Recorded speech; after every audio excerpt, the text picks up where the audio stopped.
Mesdames, Messieurs, bonsoir. Variole du singe au menu de questions d'actu ce soir. On sort à peine de la Covid-19 et nous voici face à un nouveau virus. Enfin, si toutefois on peut le décrire comme nouveau. Au Maroc, en tout cas, les données épidémiologiques disponibles à ce jour ne font état d'aucun cas confirmé de variole du singe ou monkeypox en anglais. Les 3 cas suspects se sont donc avérés négatifs et l'information a été confirmée par le ministère de la Santé et de la Protection sociale par le biais d'un communiqué publié ce mercredi 25 mai. Communiqué qui rappelle que l'apparition de cette affection en Europe a conduit à la mise en place d'un plan de riposte et de surveillance au Maroc. Ce n'est pas plutôt sans rappeler l'expérience amère du Covid. Il y a maintenant moins de 200 cas de variole du singe confirmés à travers le monde et presque autant à confirmer dans quelques 16 pays. L'Organisation mondiale de la santé, l'OMS, poursuit sa surveillance étroite de cette épidémie et encourage la population à se renseigner auprès de sources fiables. Justement, on en a 2 aujourd'hui sur le plateau. Et comme ce virus est d'actualité et qu'il suscite beaucoup de questions, nous allons donc répondre à toutes les questions relatives à cette variole du singe en compagnie de 2 épidémiologistes de renom au Maroc et ainsi dissiper les incompréhensions autour de ce virus, mais aussi les fake news, il y en a beaucoup. Bonsoir, Jafar Heikel. Bonsoir. Je rappelle que vous êtes épidémiologiste et donc bienvenue à vous sur ce plateau. Merci à vous.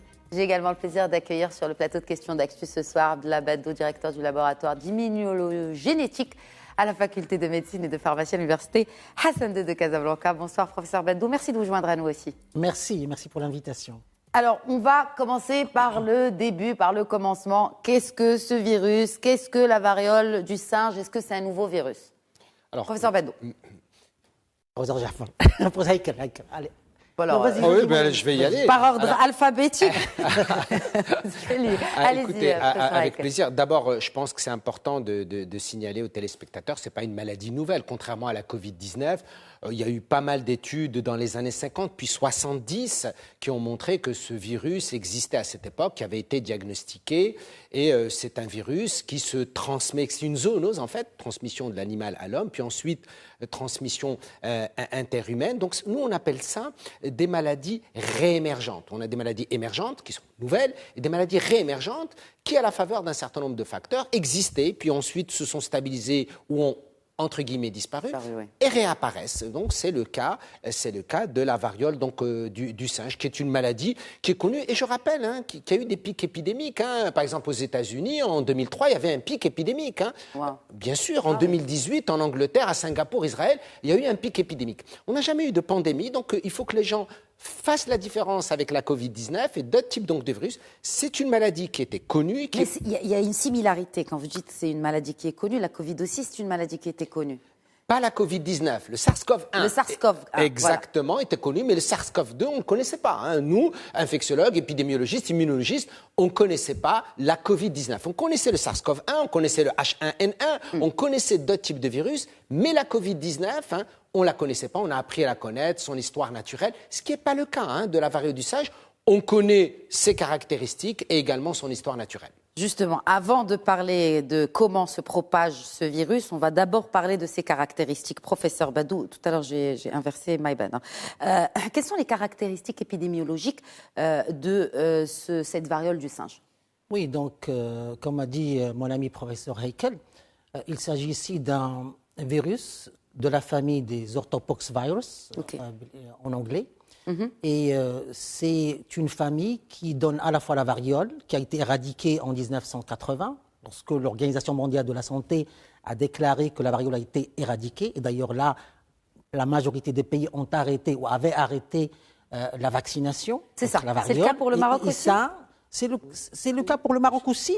Mais ça, c'est important. On reviendra parce que ça peut-être que ça est lié à la réémergence de ce virus-là. Peut-être. Très bien. Et donc ça, c'est le premier cas. Puis le deuxième cas, c'est la variole du singe dont on parle ici et la variole des bovins. En fait, c'est une famille de virus qui donne des sous-familles ou des sous-variants, comme ce qu'on avait vu avec avec la Covid-19. Et ces sous-variants donnent au fait des maladies légèrement différentes, mais avec beaucoup de similarités. Et au fait, c'est la famille des virus qu'on appelle en anglais orthopox virus ou le virus orthopox. On reviendra plus tard à la compréhension de cette similarité qui existe entre ces virus-là, comment c'est important que le vaccin ou que le médicament ou qu'un même médicament peut être efficace contre ces trois maladies. Mais j'ai envie de revenir à un point qui a été évoqué tout à l'heure, qui, à mon avis, à mon sens, très important. Qu'est-ce qui surprend aujourd'hui les gens, en général les médecins, les chercheurs, les scientifiques, les politiques aussi? C'est que c'est une maladie, la variole du singe, qui est endémique de quelques régions d'Afrique. Des régions normalement tropicales, centrales.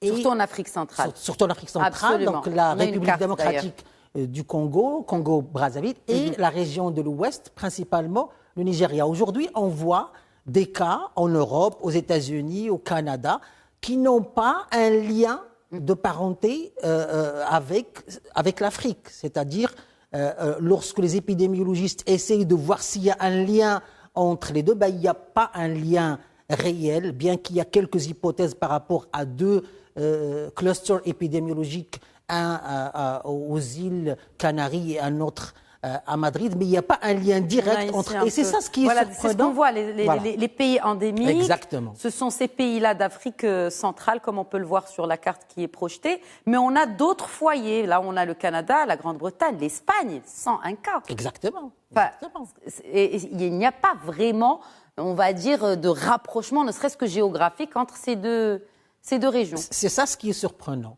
C'est exactement ça ce qui est surprenant. On peut revenir plus tard aux hypothèses. On ne sait pas pourquoi aujourd'hui, mais il y a des hypothèses. Notamment par rapport à l'immunité, parce qu'on a arrêté la vaccination depuis 1980. Peut-être que notre immunité... Alors, quand vous dites qu'on a arrêté la vaccination depuis 1980, c'est le cas pour l'Europe, est-ce que c'est le cas pour le reste du monde ? Bon, presque tous les pays, mon ami professeur Jaffar connaîtra mieux que moi, mais probablement presque tous les pays ont arrêté la vaccination. La vaccination contre la variole. Tout à fait. D'ailleurs, c'est la seule maladie qu'on a éradiquée. Hein. C'est la seule maladie. Pas la rage, pas la pneumonie. Lorsqu'on dit qu'elle est éradiquée, c'est-à-dire qu'il n'y a plus de maladie. Donc il n'y a plus besoin de... Il n'y a plus besoin de vacciner. Donc l'OMS l'a déclaré et tous les pays ne vaccinent plus maintenant. Et quand on dit éradiquer, c'est-à-dire il n'y en a plus, quoi. Et c'est grâce au vaccin. Oui. Et ça, c'est toutes sortes de varioles, c'est-à-dire du singe, bovine, tout ça. Non, justement, la variole du singe est restée dans ces régions endémiques. C'est pour cela qu'on l'appelle endémique, uniquement de ces régions-là. Maintenant, lorsque je dis que peut-être, parmi les hypothèses, notre immunité a baissé, parce qu'il ne faut pas oublier que le vaccin de la variole, je vais appeler classique, est également efficace à 85% contre la variole du singe. C'est pour ça que beaucoup de pays se sont prononcés pour rassurer les populations, pour dire ne vous inquiétez pas, nous avons un stock suffisant de vaccins. Mais je ne comprends pas pourquoi on produit encore ces vaccins alors que la vaccination s'est arrêtée contre la variole. On ne produit pas... on produit... Justement, il n'y a pas un stock énorme. Oui. Ni en matière de vaccins, ni en matière de médicaments. On reviendra peut-être aux médicaments. Sûrement. Il n'y a pas un stock énorme. Justement, ça, je pense qu'on n'en aura pas besoin de toute façon. Inch'Allah. On le souhaite. Ça a commencé comme ça avec la Covid-19. Je ne vais pas non plus être très pessimiste ou encore alarmiste, mais ne sait-on jamais. Alors justement, pour y comprendre vraiment très bien, c'est pour ça que nous avons consacré toute l'émission à cette variole du singe. Alors, c'est un virus qui se développe chez l'animal.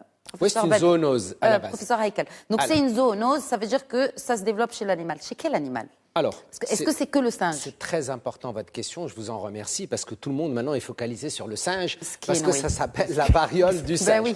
Pauvre singe. Pauvre singe. Et en fait, on sait qu'aujourd'hui, ce n'est pas sûr que ça soit le réservoir. Hein. Il y a plus d'hypothèses vers les rongeurs. Il est possible que le singe soit un hôte intermédiaire, on ne sait pas. On est en train de faire les investigations. Ce qui est certain, c'est que on parle de variole du singe parce qu'aujourd'hui, c'est l'animal le plus exposé avec lequel il y a eu plus de contacts humains. Mais par contre, les rongeurs, on sait également que ce sont des porteurs et des transmetteurs donc, de cette maladie à l'homme. Et puis ensuite, je pense que mon ami professeur Beddon en a parlé, l'inquiétude également vient du fait qu'on est passé d'une phase de transmission quasi stricte de l'animal à l'homme à une transmission de l'homme à l'homme. Et c'est ça ce qui commence à inquiéter partout, et les leaders politiques, les épidémiologistes, les immunologistes, les gens de santé publique, se dire mais attention, s'il y a une transmission de l'homme à l'homme, donc ça va aller beaucoup plus vite. Et c'est pour ça qu'on va les retrouver un peu partout. D'autant, et là vous l'avez bien dit, qu'on se retrouve avec des cas en Europe et aux États-Unis pour des gens qui n'ont pas voyagé dans ces zones et qui n'ont pas été en contact avec ces animaux sauvages, avec des rongeurs, avec des chimpanzés, donc probablement en contact avec des humains qui étaient porteurs. Et donc on est en train de se poser un certain nombre donc, de questions sur la transmissibilité. Transmissibilité. Avant de parler de la transmissibilité entre l'homme et l'homme. Oui. Comment ce virus se transmet entre l'animal et l'homme? Est-ce qu'il va, comme on a parlé du pangolin pour la Covid-19 et autres animaux, à chaque fois on pointe des doigts les animaux, les pauvres. Oui. Mais comment ça se transmet? Est-ce que c'est par... Alors il y a plusieurs modalités. D'abord, parce que vous avez pu manger cet animal. Premièrement. Deuxièmement, parce que vous avez été en contact avec des lésions cutanées de cet animal. Troisièmement, vous avez été en contact avec des fluides biologiques de cet animal. Et vous allez voir que ces modalités de transmission de l'animal à l'homme sont quasiment semblables de l'homme à l'homme, sauf pour manger l'animal, évidemment. Mais être en contact avec les lésions cutanées de l'homme, des lésions cutanées, on va le voir, c'est parmi les symptômes, ou alors avec des liquides biologiques ou des aérosols en suspension dans l'air, peut provoquer la transmission donc, de ce virus quand on est dans un contact étroit et pendant une longue période de 2 à 3 heures. Voilà. Ça me rappelle trop la Covid-19. Sur certains aspects. Sur les aspects de contagion. Et c'est encore beaucoup plus contagieux, finalement, que la Covid-19. Non, professeur Heikel a dit quelque chose d'important. Il a dit un contact rapproché pendant longtemps. C'est quoi, il a insisté 2 heures. 2 à 3 heures. Voilà, pas comme la Covid-19. Ce qui n'est pas du tout le cas de la Covid-19. Donc c'est beaucoup plus difficile de transmettre la variole du singe que la Covid-19. Et c'est toute la différence. C'est une différence majeure. Parce qu'on les compare beaucoup. On compare beaucoup, vu qu'on en sort. Donc on compare beaucoup. Et surtout qu'il y a les postillons, les surfaces qui peuvent aussi porter le virus. Donc il y a beaucoup de similarités, enfin, en tout cas de ce que l'on sait jusque maintenant. Mais le mode de transmission le plus prépondérant, c'est via les éruptions cutanées. Lorsqu'il y a un contact avec les éruptions cutanées, c'est le mode de transmission le plus prépondérant. Pourquoi? Parce que les pustules contiennent le virus. Exactement. Et ça fait... et les croûtes. Quand on arrive à la phase terminale, vous avez la macule, la papule, la pustule et les croûtes. Et même ces croûtes qui, lorsqu'elles se détachent et restent en suspension, si on les inhale ou si on est en contact, on peut être infecté. Mais nous, les scientifiques, on a un indicateur qui est clair de transmission. C'est ce qu'on appelle le taux de reproduction de base, le R0. Oui. Vous vous rappelez, par exemple, pour la rougeole, on a des R0 de 15 à 18. Dans la Covid-19, on avait un R0 de 2,5 à 3. Ici, le R0, il est inférieur à 1. Il est inférieur à 1. Donc, je confirme ce que dit le professeur Baddou, et pour que les gens le comprennent, c'est moins contagieux, même si on a l'impression, effectivement, que ça peut être des surfaces solides, etc. Mais globalement, vu la transmissibilité, le R0 est vraiment largement inférieur à la Covid-19 et à plusieurs maladies infectieuses. Et alors, qui est à risque de l'attraper ? Est-ce qu'il y a des personnes à risque comme pour la Covid-19 ? Je suis désolée, je suis en train de refaire les mêmes questions que pour la Covid-19. Est-ce qu'il y a des personnes à risque ? Oui, il y a des personnes à risque. Bon, c'est un peu... la transmission dans les cas généraux, en général, est faible, comme on vient d'expliquer. Les personnes qui ont le plus de probabilité ce sont les personnes qui sont très actives. Ou très actives sexuellement. Alors, très bien. Donc, est-ce que c'est une MST ? Parce que beaucoup la comparent à des MST. Est-ce que c'est une maladie sexuellement transmissible ? C'est compliqué parce que, comme on a dit tout à l'heure, lorsqu'on parle, il y a les liquides, les liquides du corps, n'est-ce pas ? Donc, ça peut être la salive, ça peut être les muqueuses, la transpiration. Il y a les muqueuses, n'est-ce pas, qui contiennent les virus. Il y a les postillons qui contiennent le virus. Il y a les éruptions. Donc, lorsqu'on est en contact, lorsque deux personnes sont en contact, pas nécessairement MST, lorsqu'ils sont en contact, il y a plus de probabilité de transmettre. Donc, les personnes, les homosexuels, ont plus de probabilité. Et d'ailleurs, les 2 majeurs foyers épidémiologiques qui ont été détectés, un était aux îles Canaries et un deuxième à Madrid. Et les 2 était lié à un rassemblement d'homosexuels. C'est comme ça. Ça me gêne de parler de ça, mais c'est un fait. Donc, on ne les stigmatise pas, mais après, ce sont des faits scientifiques à ne pas confondre avec la stigmatisation de ces communautés. C'est ça ce que je veux Absolument. dire. Maintenant, est-ce que 100% des personnes, d'ailleurs, lorsqu'on décrit le profil des personnes parmi ces 180, c'est des jeunes hommes majoritairement homosexuels, pas tous, pas tous, mais majoritairement. Très bien. Donc, voilà.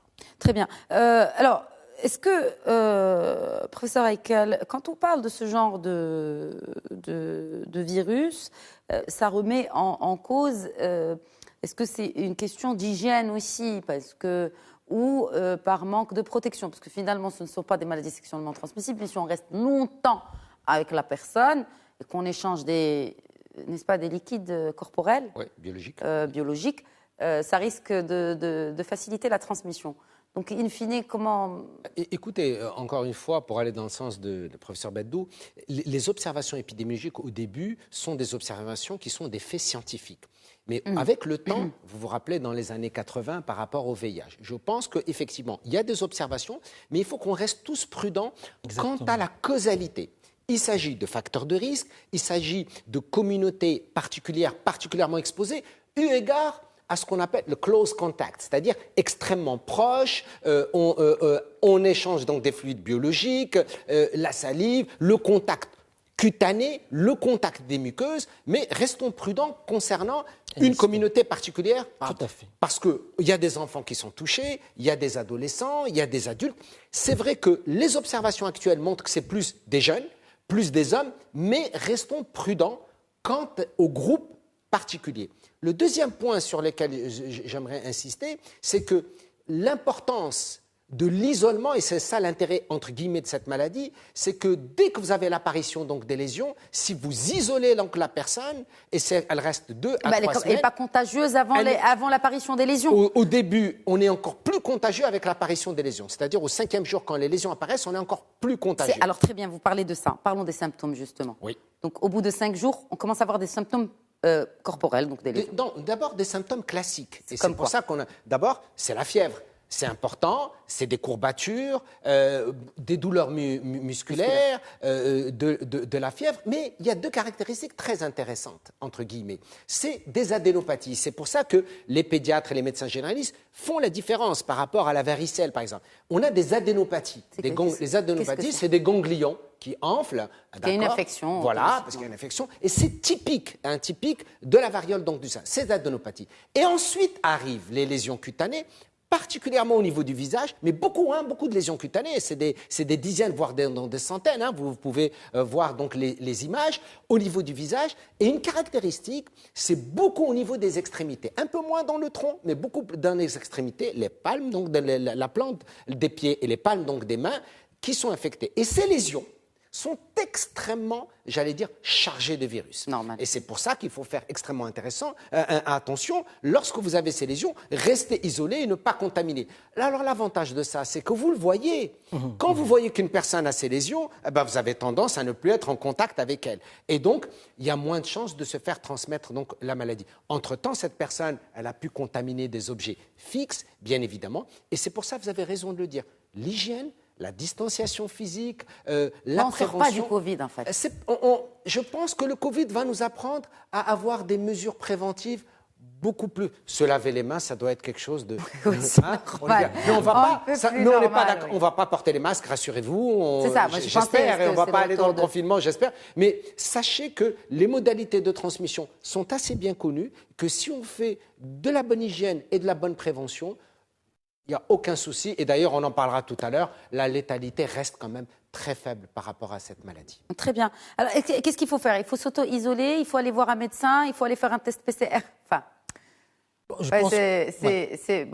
comment on se fait dépister? Oui, dès l'apparition des premiers symptômes, lorsque les symptômes correspondent...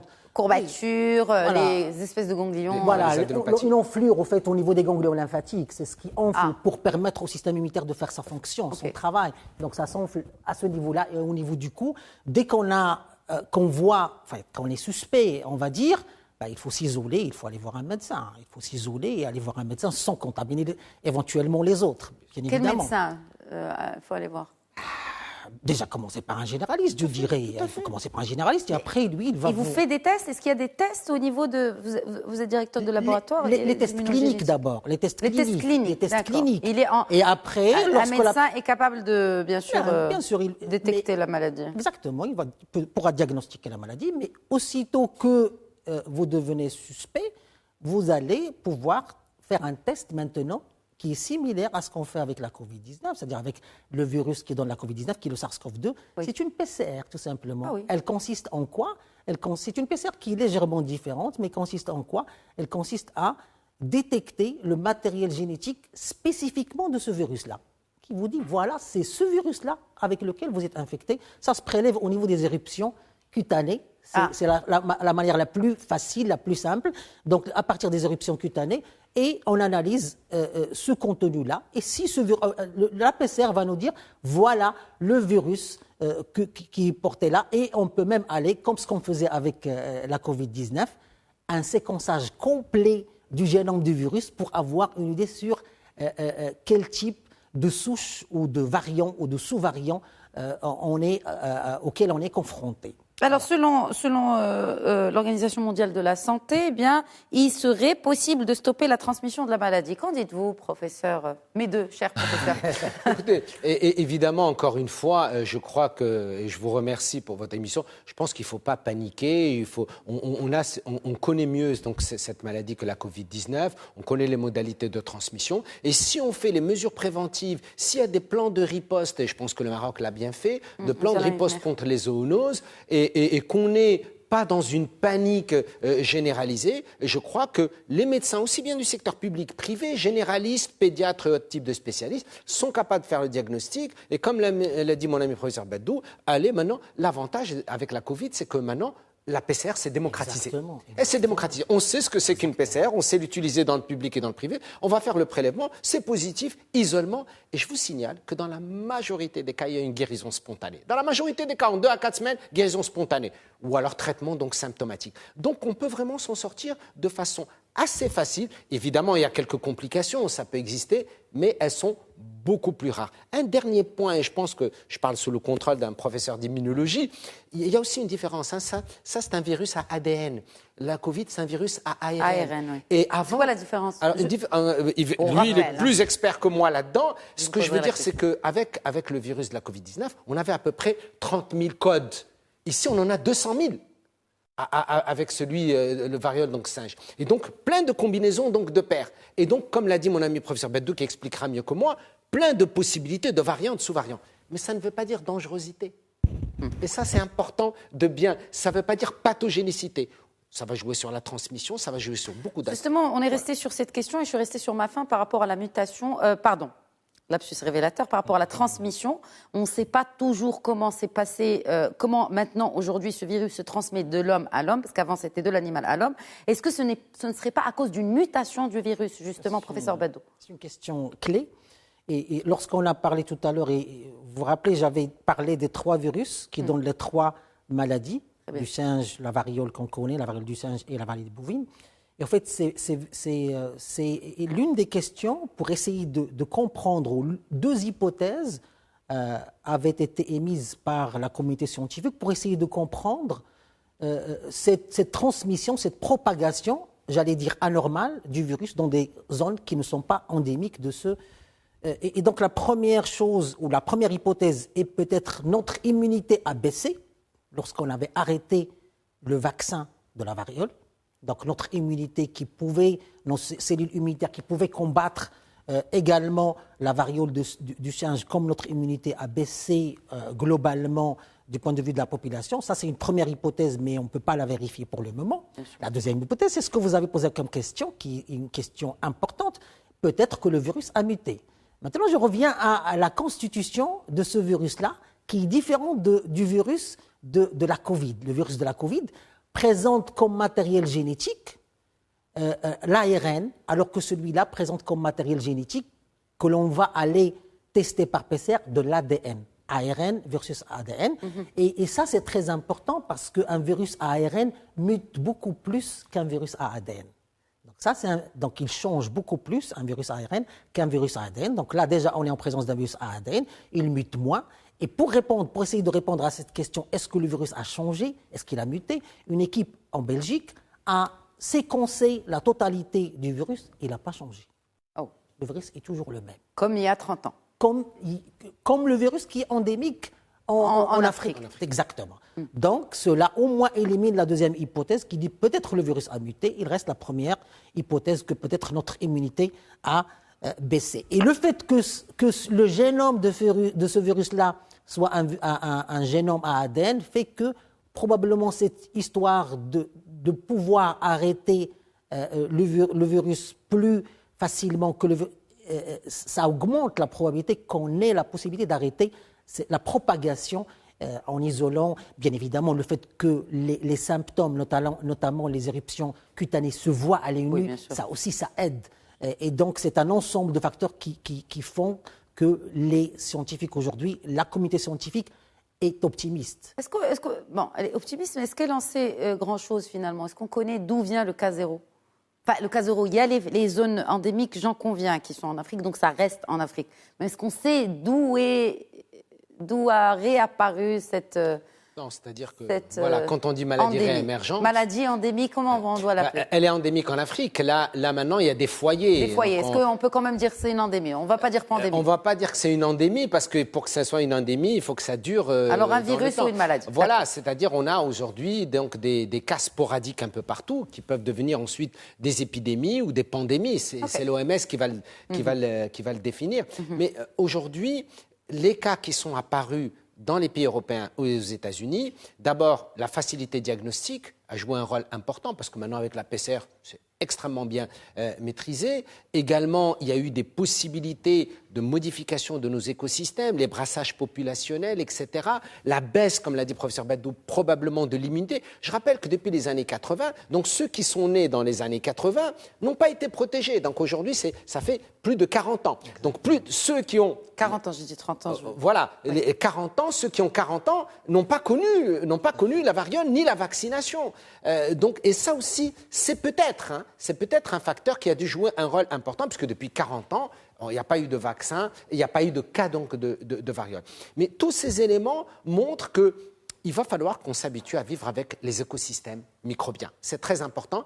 Et qu'il y ait toujours cet équilibre entre l'écosystème humain et l'écosystème bactérien. Et qu'à chaque fois qu'il y aura un petit déséquilibre, eh bien, il y aura l'apparition d'un certain nombre de phénomènes de santé qu'il va falloir qu'on gère. Alors qu'on gère, ça veut dire qu'on doit encore vacciner? Qu'on gère, ça ne veut pas dire qu'il faut vacciner, ça ne veut pas dire qu'il faut traiter, ou sinon demain, excusez-moi du terme, demain on va s'attaquer aux fourmis, aux cafards, aux mouches, à toutes les... Il y a beaucoup donc un monde microbien avec lequel nous vivons en harmonie ou en disharmonie depuis la nuit des temps. Il faut simplement que nous apprenions à être plus sereins et plus sages dans notre gestion et dans notre résilience. Il y aura des cas plus compliqués, il y aura des flambées pandémiques, des flambées épidémiques, il y aura des endémies et il y aura des cas sporadiques. Il faut qu'on apprenne à vivre avec, qu'on apprenne à diagnostiquer, qu'on apprenne à dépister, à isoler, à traiter le cas échéant. Est-ce qu'on a appris ça au Maroc, justement, parce que le ministère a publié un plan de riposte au virus? Maintenant, on a les grandes phrases depuis la Covid-19, un plan de riposte au virus. Est-ce que nous sommes préparés à faire face à une potentielle, entre guillemets, endémie de la variole du singe? Alors, ce qui est important, c'est que le plan de riposte, qu'est-ce que ça veut dire un plan de riposte? C'est-à-dire, on fait de la planification stratégique pour prévenir. Et là, principalement, c'est quoi? C'est le contrôle sanitaire aux frontières. C'est très important, c'est la première donc des choses, c'est-à-dire frontières maritimes, terrestres et aériennes par rapport aux animaux importés qui pourraient être porteurs. Ça, c'est très important. Je pensais qu'il fallait encore faire d'autres tests PCR non, pas du tout. Pour les gens qui arrivent sur le territoire. Ça, c'est la première. À peine de se débarrasser du test, de l'obligation du test PCR. Je crois que le Maroc, là, a l'habitude. Ça, c'est un point. Le deuxième point, c'est également préparer les structures de soins publiques et privées, ambulatoires d'abord, les centres de santé, les cabinets, etc., à dire attention, s'il vous plaît, les médecins généralistes, les pédiatres, lorsque vous avez un cas suspect ou probable, voilà la stratégie. attention, lorsque le cas est confirmé, voilà, c'est ça ce que ça s'appelle un plan de riposte. Un plan de riposte, c'est pas se préparer à la guerre tout de suite. C'est simplement de dire, faisons la prévention nécessaire, sensibilisons, éduquons. D'ailleurs, parmi les plans de riposte, vous êtes un magnifique exemple d'un plan de riposte, puisque vous médiatisez et vous en parlez. Et c'est important de sensibiliser les gens et de ne pas les laisser dans un mouvement de panique, ou sinon demain, tout le monde va mettre un masque, tout le monde va se cacher et on va confiner. Et tout le monde va attaquer les singes. Parce que là, j'ai l'impression... Après, oui, on l'a vu à Jamal. J'ai envie de revenir sur ce point-là. Bien sûr, qui me tient à cœur. J'ai envie que... J'ai l'impression qu'une bonne proportion des Marocains, rapidement, ils ont peur. Ils ont peur, la panique. Et ça, c'est important, ce que vient de dire mon ami professeur Heikel, c'est que vous êtes le bon exemple du plan de riposte. On est là juste pour expliquer aux gens. Ça ne veut pas dire, lorsqu'on est en train d'en parler, c'est que c'est dangereux. Non. Pour faire face à quelque chose, il faut la comprendre d'abord. Donc, il ne faut pas prendre toujours les choses de manière négative. Non, on est en train d'expliquer. Ça ne veut pas dire qu'on est en train de discuter de ça. C'est que c'est dangereux ou c'est attention ou fermeture. Non, on est en train d'expliquer. Oui, parce qu'effectivement, il y a eu même sur les réseaux sociaux, est-ce qu'on va encore nous enfermer? C'est la question qui a été posée. Après, on a même mal interprété le fait que la Belgique impose un confinement sur les cas confirmés. Et ça a été mal interprété comme quoi la Belgique allait reconfiner le pays en entier. Oui, mais ça, c'est le titre. Le titre était... Il pouvait, effectivement, il pouvait mener... Le titre était un peu trompeur. Oui. Et au fait, quand je suis rentrée pour lire le texte, c'était pas un confinement, c'était juste isoler les personnes. Voilà, c'est ça. Ce qui est tout à fait normal. Les cas confirmés, ce Donc, qui est normal. Je pense que c'est important de ne pas céder à la panique. Mais il faut comprendre les choses. Pour faire face à n'importe quel type de maladie, il faut la comprendre. Et c'est ce qu'on est en train de débattre, par exemple, dans l'émission d'aujourd'hui. Est-ce que c'est aussi, puisque vous parlez de ça, est-ce que quand on parle de plan de riposte, etc., bien sûr pas de vaccination à l'horizon tout de suite, parce que ça aussi, ça pose beaucoup de questionnements auprès de l'opinion publique, mais les traitements, est-ce qu'il y a des traitements? Est-ce qu'on est... vraiment outillés pour faire face au cas où il y a une forte propagation du virus. Non, juste par rapport à la vaccination, il y a quelques pays qui commencent à parler de ça, pas dans le sens de vacciner tout le monde, mais vacciner les personnes contacts. Les personnes, par exemple, qui sont contacts pour les protéger, mais c'est une discussion, voilà, qui... Donc, parce qu'il y a un vaccin, effectivement. Déjà, il y a le vaccin de la variole qui est efficace à 85%. Et il y a un autre vaccin qui a été généré et qui a été modifié pour qu'il soit plus adapté à la variole du singe. C'est un vaccin qu'on appelle un vaccin atténué et qui fonctionne très bien. Donc, il a été approuvé en 2019. Donc, ça, c'est un vaccin. Par rapport aux médicaments, il y a en général, comme a dit professeur Heikel, mon ami professeur Heikel, en général, cette maladie, elle disparaît par elle-même. Enfin, elle disparaît parce que le système immunitaire fait son job. C'est pour cela qu'on dit qu'elle disparaît par elle-même, parce que notre système immunitaire fait son travail sans aucun problème. Il y a quelques cas qui deviennent un peu, j'allais dire, graves. Et là, on peut avoir recours à un antiviral. Il y a un antiviral qui s'appelle Tecoviriba, qui a été approuvé par l'Agence européenne des médicaments et qui a également été approuvé en 2022, comme par hasard. Donc, c'est un médicament qui est là. Non, vous venez de dire quelque chose, je ne vais pas vous interpeller, mais je vais le faire quand même. Je ne voulais pas, mais je vais le faire quand même. Vous l'avez tendu la perche. Il m'a tendu une perche olympique, sans mauvais jeu de mots. Mais honnêtement, vous dites, comme par hasard en 2022. C'est juste une coïncidence. Je ne crois pas trop aux coïncidences. Mais en tout cas, il vient d'être validé en 2022. Exactement. Même vous, ça vous fait sourire. En tout cas, donc toujours sur cette question de traitement, est-ce qu'il y a encore une fois, est-ce qu'il y a des personnes à risque? Par exemple, vous avez parlé tout à l'heure de létalité qui reste quand même assez qui est faible. Elle est de maximum 10%, elle est entre 3 et 10% pour les cas qui sont graves. Mais la majorité des cas guérissent spontanément en 2 à 4 semaines, c'est fini, il n'y a aucun souci. évidemment... Il y a quand même des populations qui sont un peu moins... Les personnes âgées, les personnes vulnérables, les enfants et les adolescents... Mais les personnes âgées, elles sont déjà vaccinées contre la variole. Oui, les personnes, elles sont déjà vaccinées, mais attention, elles sont fragiles. Oui. Elles sont fragiles. Donc, il faut être prudent, il faut les isoler. Parce que lorsque les lésions cutanées s'amoncellent et deviennent importantes, c'est là les complications. Il y a des complications bronchopulmonaires, il y a des complications d'encéphalite, il y a d'autres complications qui peuvent être assez sérieuses. Elles sont rares, je rassure tout le monde, elles sont rares, la majorité guérissent. Maintenant, pour les traitements, je pense qu'il faut aller, comme on dit, step by step. C'est-à-dire qu'aujourd'hui, il y a l'isolement, il y a la guérison spontanée, il y a le traitement symptomatique, comme ce qu'on a fait d'ailleurs avec la Covid-19, beaucoup de la vitaminothérapie, de l'hydratation, parce qu'il faut hydrater donc les gens. Et le cas échéant, comme l'a dit le professeur Beddou, il y a des antiviraux qui donnent des résultats intéressants. Et là aussi, je pense que le Maroc a l'habitude. Le Maroc a fait, quand on a eu besoin des médicaments pour la Covid et même des antiviraux pour la Covid, le Maroc a extrêmement bien joué le jeu et a préparé les médicaments. Ils étaient disponibles pour l'ensemble donc des Marocains à ce jour où je vous parle. Ce n'est pas le cas aujourd'hui. Il n'y a pas de nécessité aujourd'hui en urgence d'antiviral ou de vaccin en urgence. Il faut rester prudent, vigilant, faire de la surveillance épidémiologique, utiliser évidemment le bon diagnostic, le cas échéant, lorsque c'est positif, isoler les gens et les surveiller. Voilà ce qu'il faut faire pour l'instant. Très bien. Alors, bon, il ne faut pas avoir peur, ça, on l'a compris. Mais juste peut-être discuter avec vous, si on sort même de cet exemple de la variole du singe, les cycles épidémiologiques, est-ce qu'ils sont amenés aujourd'hui à se répéter et peut-être à se rapprocher dans le temps? Question un peu beaucoup plus globale et beaucoup plus historique même, j'ai envie de dire. Est-ce qu'avec les références que nous avons, on doit se préparer à avoir une épidémie tous les 1 an, 2 ans? C'est une excellente question et en fait, il y a beaucoup de choses qui ont changé. Il y a beaucoup de choses qui ont changé, mais moi, le cycle qui m'inquiète le plus, c'est le cycle beaucoup plus du médiatico-politique et des réseaux sociaux, qui va à une vitesse fulgurante, que nous n'avons pas connue il y a une vingtaine ou 25 ans. C'est vrai que les environnements ont changé, les changements climatiques, les écosystèmes microbiens ont changé, la façon dont on se comporte également avec notre environnement. Vous savez, maintenant, c'est aussi devenu à la mode d'adopter, excusez-moi du terme, d'adopter un certain nombre d'animaux. Peut-être que ça a remplacé l'affection humaine, malheureusement. Il y a des situations pareilles. Notre mode de vie a beaucoup changé. Et ce qui est aussi très important, et je rebondis sur ce que disait le professeur Beddou par rapport à notre immunité. Nous avons également, à cause de notre mauvaise alimentation, du manque d'activité physique, du stress, joué un rôle néfaste sur notre immunité. Notre immunité, c'est notre meilleure protection.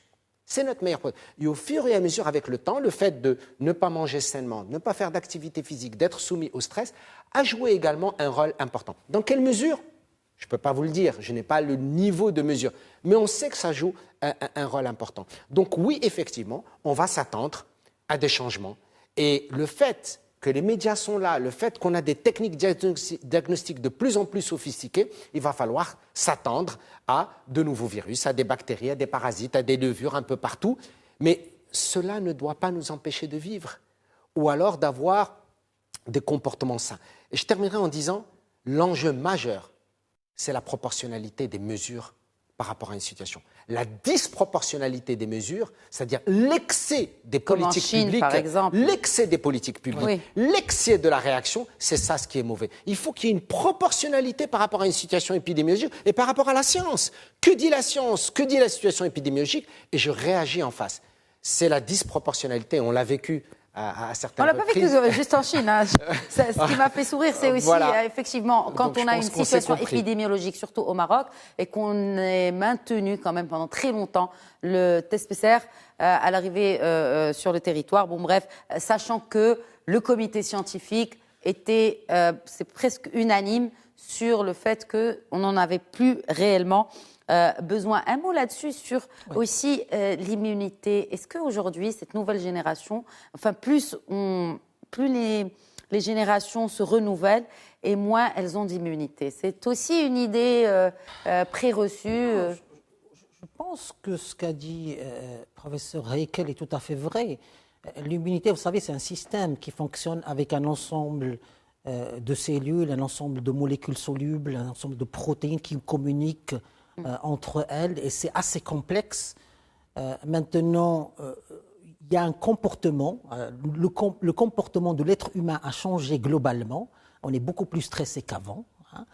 Donc c'est que de la psychologie. Enfin, c'est vraiment. Oui, ça c'est un fait. On est beaucoup plus stressé qu'avant, et le stress est connu pour impacter le système immunitaire, notre fonction du système immunitaire.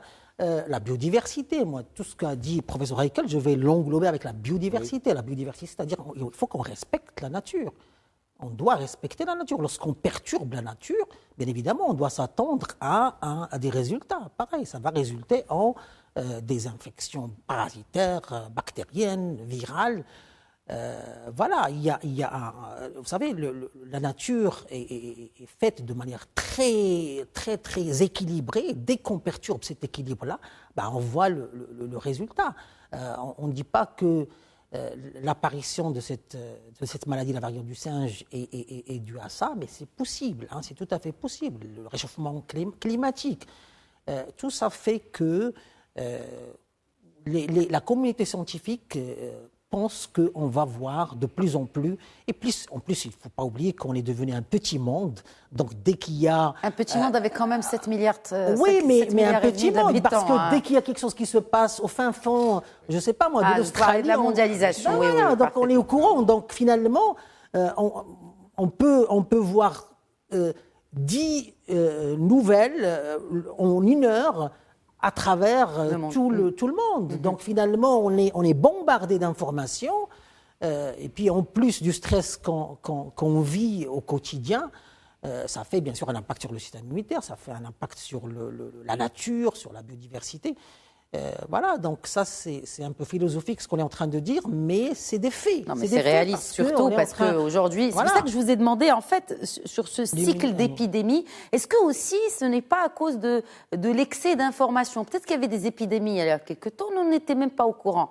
Et que ça pouvait jouer aussi sur cette perception du cycle d'épidémie dans notre histoire. Oui, clairement. Regardez, en 2003, la majorité des gens ne savaient pas. En 2003, il y avait une épidémie de variole du singe aux États-Unis.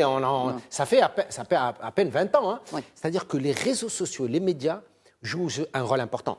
Très, très souvent positif. Mais dans certaines situations, on va accélérer les choses. Parce qu'aujourd'hui, comme l'a dit le professeur Beddou, quelque chose qui se passe au fin fond de la Nouvelle-Zélande, en Polynésie, ça va se savoir dans les minutes qui suivent. Oui. Et donc ça joue un rôle important. Regardez, par exemple, le H1N1, on n'en parle plus.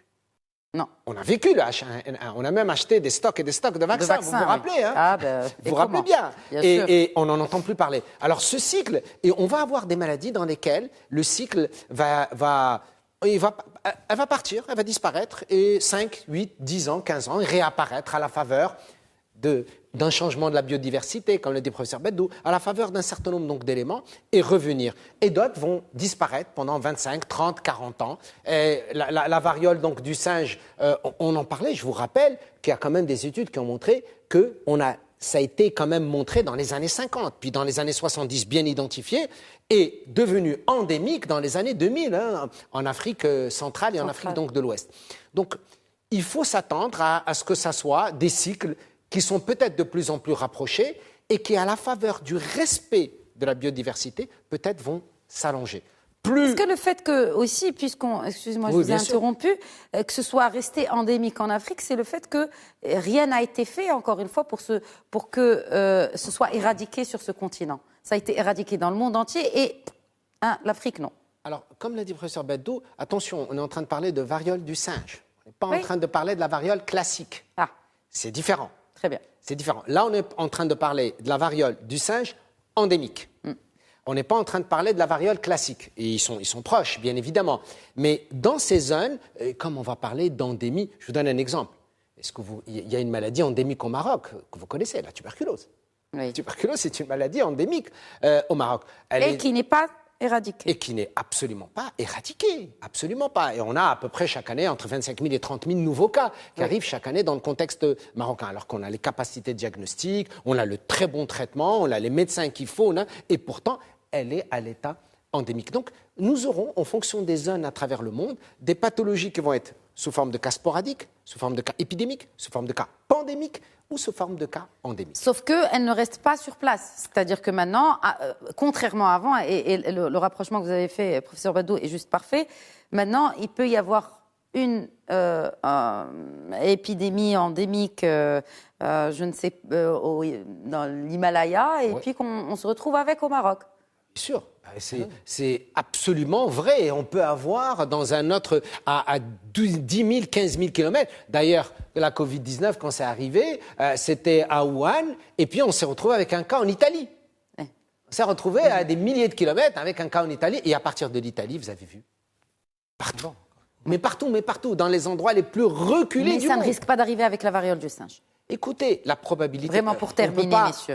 Un vrai scientifique ne vous dira jamais « je suis sûr à 100%». Il dit il y a de fortes chances que ça n'arrive pas. La probabilité est extrêmement faible pour que ça puisse arriver. Il faut donc mettre en place les mesures nécessaires pour que ça n'arrive pas. Mais restons prudents et vigilants, mais sans panique et sans psychose. Oui. Mais, professeur, et sans masque. Oui, évidemment. À utiliser un terme que j'ai beaucoup aimé, la proportionnalité. Je pense que c'est important. Il faut peser ce qu'on fait. Regardez, là, aujourd'hui, on n'a rien encore au Maroc. Hein. Oui, tout à fait. Mais il y a des gens qui ont vraiment peur, qui ont extrêmement peur.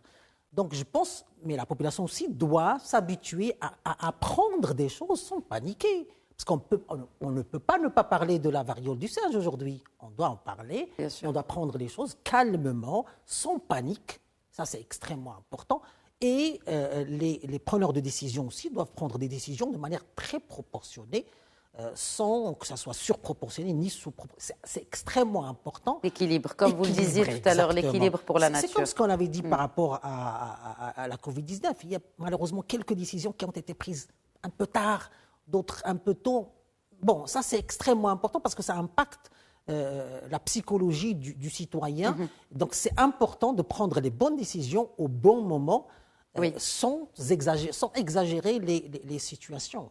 Certainement. C'est important. Et j'ai envie de revenir à un point important que mon ami professeur Heikel a souligné tout à l'heure par rapport à la non-stigmatisation ce que j'ai dit tout à l'heure, ce qu'on a dit tout à l'heure, c'était par rapport à des observations uniquement. Oui. Parce qu'il y a un potentiel facteur de confusion. Lorsqu'on dit une population qui se rapproche trop, c'est peut-être par rapprochement qu'il y a eu cette propagation.